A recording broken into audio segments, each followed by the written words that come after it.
ഇടുക്കിയിൽ കോൺഗ്രസിൽ പ്രതിസന്ധി. ഇടുക്കിയിൽ കോൺഗ്രസ് ഏറ്റെടുത്ത സീറ്റിലും സ്ഥാനാർത്ഥിയായില്ല. KPCC vice president Roy K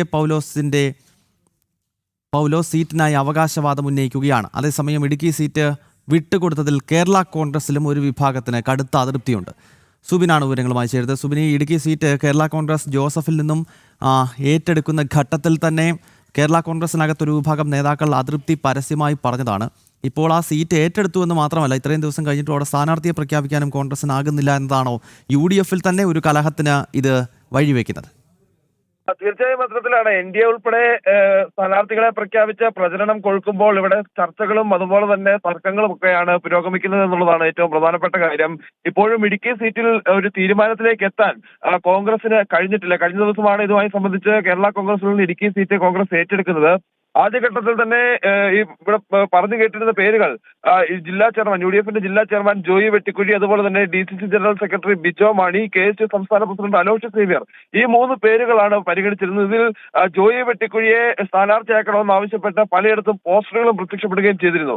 ഇതിനിടെയാണ് നിലവിൽ ഇപ്പോൾ ഈ KPCC vice president Roy K Paulose സീറ്റിനായി അവകാശവാദം ഉന്നയിച്ചിരിക്കുന്നത്. ഇതിനു മുമ്പ് പീരുമേട് സീറ്റിൽ ഉൾപ്പെടെ പരിഗണിച്ചിരുന്ന പേരാണ് റോയ് കെ പൗലോസിന്റേത്. ഇതിനുശേഷം ഇടുക്കി സീറ്റ് കേരള കോൺഗ്രസ് ഏറ്റെടുത്തതോടുകൂടി ഇടുക്കി സീറ്റിൽ തനിക്ക് മത്സരിക്കണമെന്ന ആവശ്യം റോയ് കെ പൗലോസ് മുമ്പോട്ട് വെച്ചിട്ടുണ്ട്. ഇത് ഒരു വലിയ തർക്കത്തിന് തന്നെ ഇവിടെ കാരണവുമായിട്ടുണ്ട്. മുമ്പ് ഈ ഇടുക്കി സീറ്റ് വിട്ടുകൊടുത്തതുമായി ബന്ധപ്പെട്ട് കേരള കോൺഗ്രസിന് വലിയ രീതിയിലുള്ള അതൃപ്തിയാണുള്ളത്. അതവർ പരസ്യമാക്കുകയും ചെയ്തിരുന്നു. ഹൈറേഞ്ച് മേഖലയിൽ, അതായത് ഈ കട്ടപ്പന, ചെറുതോണി ഉൾപ്പെടെയുള്ള മേഖലകളിലെ കേരള കോൺഗ്രസ് നേതാക്കന്മാർക്ക് വലിയ രീതിയിലുള്ള അതൃപ്തിയാണ് ഈ സീറ്റ് വിട്ടുകൊടുത്തതുമായി ബന്ധപ്പെട്ടുള്ളത്.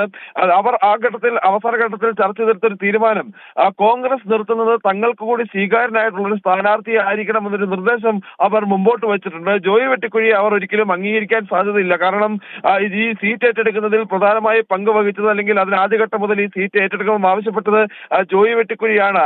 അവക്കുമായ ഒരു പ്രഖ്യാപനത്തിലൂടെ, അല്ലെങ്കിൽ ഒരു വാക്കുകളിലൂടെ ആ സീറ്റ് കേരള കോൺഗ്രസിന്റെ കയ്യിൽ നിന്ന് കോൺഗ്രസ് ഏറ്റെടുക്കുന്ന ഒരു സാഹചര്യമാണ് ഉണ്ടായത്. അതുകൊണ്ട് ഇതിന് ചുക്കാൻ പിടിച്ചത് ജോയി വെട്ടിക്കുഴിയാണ് എന്ന് അവർ പറയുന്നു. ആ ഒരു സാഹചര്യത്തിൽ ജോയി വെട്ടിക്കുഴി ഒരു തരത്തിലും അംഗീകരിക്കാൻ അവർ തയ്യാറാവാത്തൊരു സാഹചര്യം ഉണ്ട്. അതുകൊണ്ട് തന്നെ അവിടെ പുതിയൊരു സ്ഥാനാർത്ഥി, അല്ലെങ്കിൽ പുതിയൊരാളെ പരീക്ഷിക്കണം, അതായത് കേരള കോൺഗ്രസിനോട് സ്വീകാര്യനായ ഒരാളെ പരിഗണിക്കണം എന്നുള്ളൊരു തീരുമാനത്തിലേക്കാണ് എന്തായാലും കോൺഗ്രസും എത്തിയിട്ടുള്ളത്. ആരാവും സ്ഥാനാർത്ഥി എന്നുള്ളതിൽ ഇപ്പോഴും ചർച്ച നടക്കുകയാണ്. ഇനിയിപ്പോൾ ഈ തർക്കങ്ങൾ പരിഹരിച്ച് എന്നത്തേക്ക് സ്ഥാനാർത്ഥിയാകുമെന്നതിലും ഒരു വ്യക്തതയില്ല. അതോടൊപ്പം തന്നെ ഇടുക്കി ജില്ലയിൽ കോൺഗ്രസിന്റെ ഒരു സ്ഥാനാർത്ഥികളെയും ഇതുവരെ പ്രഖ്യാപിച്ചിട്ടുമില്ല.